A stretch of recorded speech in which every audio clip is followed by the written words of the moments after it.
My husband's family has a tradition of sharing all financial information with his parents. My refusal caused a family crisis. I, 34F, never imagined that keeping my salary to myself would lead to what my in-laws now refer to as the Great Family Divide. My husband and I have been married for just over 3 years. When we first got together, I noticed he was oddly specific about money discussions. He would casually mention how much his cousins made at their new jobs or how his sister's mortgage was structured. At first, I thought his family was just unusually open about finances, which seemed harmless enough. Then came our wedding. During the rehearsal dinner, my father-in-law made a toast where he mentioned being proud that his son was continuing the family's financial transparency with me. I smiled politely but had no idea what he meant. My husband later explained that in his family, everyone shares their complete financial information with his parents, bank statements, investments, credit card bills, salary details, everything. His reasoning? Dad's great with money and has always helped us make smart financial choices. It's how we were raised. I nodded along, but something about this didn't sit right.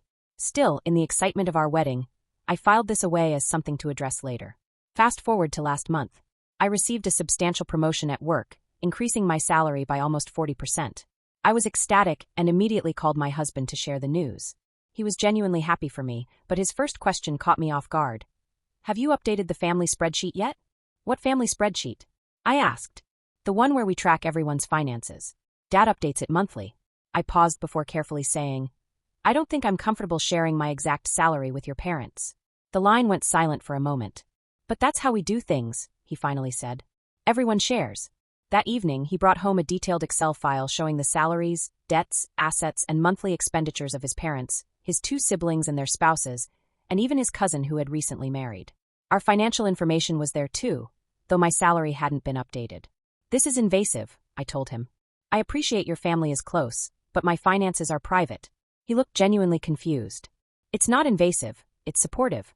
Dad reviews everything and gives financial advice. That's how my brother afforded his house.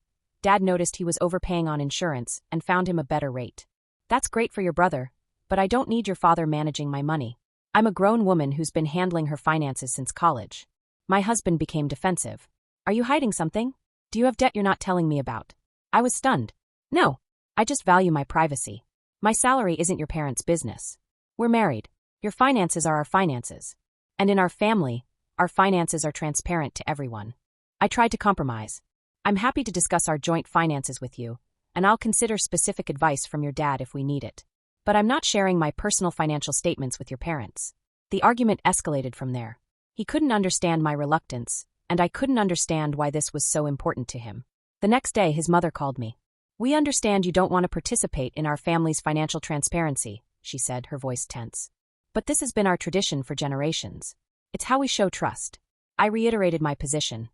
I would manage our household budget transparently with my husband, but my personal earnings and accounts weren't up for family discussion. By the weekend, I'd received texts from both his siblings expressing their disappointment. His sister wrote, "Financial secrecy is how marriages fall apart. We're just trying to help you both succeed." I wasn't being secretive. I'd told my husband exactly what I made. I just didn't want his entire family knowing the details of my financial life. My husband grew increasingly distant. During dinner one night, he dropped a bombshell. "Dad thinks we should consider a post-nuptial agreement since you're not fully committed to our family values." I nearly choked on my food. "A post-nuptial agreement because I won't share my salary with your parents? That's absurd." "It's not just about the salary," he countered. "It's about your unwillingness to fully integrate into our family system." I spent that night at a friend's house, trying to process everything. When I returned home the next day, my in-laws were sitting in our living room. My father-in-law had brought financial planning documents and spoke to me as if I were a financial literacy student rather than a professional adult. "We're not asking for control," he explained patiently, as if I were a child. "We're offering guidance. Financial transparency has kept our family stable for generations." I looked at my husband, who nodded in agreement with his father. In that moment, I realized this wasn't just about money. It was about control and family dynamics that ran much deeper than I'd understood. "I appreciate the offer," I said carefully, "but I've been managing my own finances successfully for years. I'm happy to discuss joint financial decisions with my husband, but my personal accounts remain private." The room fell silent. My mother-in-law dabbed at her eyes with a tissue. "Well," my father-in-law finally said, "I'm sorry you feel that way. But this puts us in a difficult position." Over the next week, family dinner invitations stopped.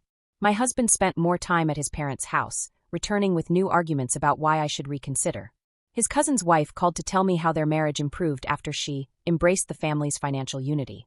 My sister-in-law suggested I was being unnecessarily American about independence. My husband's family immigrated when he was young. The tension at home became unbearable. My husband started sleeping in the guest room. When I asked him if he was choosing his parents' financial oversight over our marriage's privacy, he said I was the one making a choice, choosing individualism over family. Last Sunday, things came to a head at what was supposed to be a regular family dinner. My father-in-law had printed copies of an article about financial transparency in marriages. As everyone nodded along, I finally spoke up. I understand this is your family tradition, I said, but respecting boundaries is also important in a healthy family. I've offered a compromise where my husband and I manage our finances together, and we can occasionally seek advice from you. But I won't share my personal financial statements, and that should be respected. The table erupted. My sister-in-law accused me of thinking I was better than everyone. My brother-in-law suggested I must have spending habits I was ashamed of. My mother-in-law simply cried. My husband sat silently looking torn. I left the dinner early and waited at home, wondering if my marriage was ending over a spreadsheet. When my husband finally returned, he seemed exhausted. They're just trying to help, he said weakly. I know they think they are, I replied. But healthy families respect boundaries. What happens when we have children? Will your parents dictate their education based on this spreadsheet too? That question seemed to hit something in him. He sat quietly for a long time before saying, I need to think. The next morning, he told me he'd spoken with his older cousin who had moved across the country years ago. I'd always wondered why this cousin rarely visited. Apparently, he had rejected the financial transparency too, causing a similar family crisis. He'd eventually distanced himself because of it. This revelation seemed to shake my husband. I don't want to lose you, he said. But I don't want to lose my family either. I suggested we see a family therapist who specializes in cultural family dynamics. He reluctantly agreed. In our first session yesterday, the therapist helped us articulate our positions more clearly. I explained that while I respected family closeness, adults need certain boundaries. My husband expressed that in his family, financial transparency wasn't about control, but about collective security and success. We're still in this messy middle ground. His parents have largely stopped speaking to me, though his sister sent a text saying she's trying to understand my perspective. My husband and I are sleeping in the same bed again, but there's a caution between us that wasn't there before. This morning, he showed me that he'd made his own spreadsheet, just for the two of us, to track our joint expenses and goals. Maybe we start here, he said. Just us.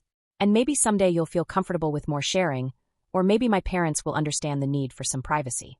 It's a small step, but it feels like the first acknowledgement that our marriage needs to define its own boundaries, not just inherit his family's expectations. I'm still not sure where we'll end up. This is more than a disagreement about money. It's about family systems, cultural expectations, and the balance of power in our marriage. But for the first time in weeks, I feel like we're at least standing on the same side of the issue, trying to find a path forward together. Am I wrong for standing my ground on this? Has anyone else dealt with unusual family financial dynamics in their marriage? Thank you for watching. If you enjoyed this story, please hit that subscribe button. Don't forget to give it a thumbs up and share it with friends or family who might enjoy it too. Your support means a lot. And if you have any thoughts, questions, or story ideas, drop them in the comments below. I'd love to hear from you. See you in the next story.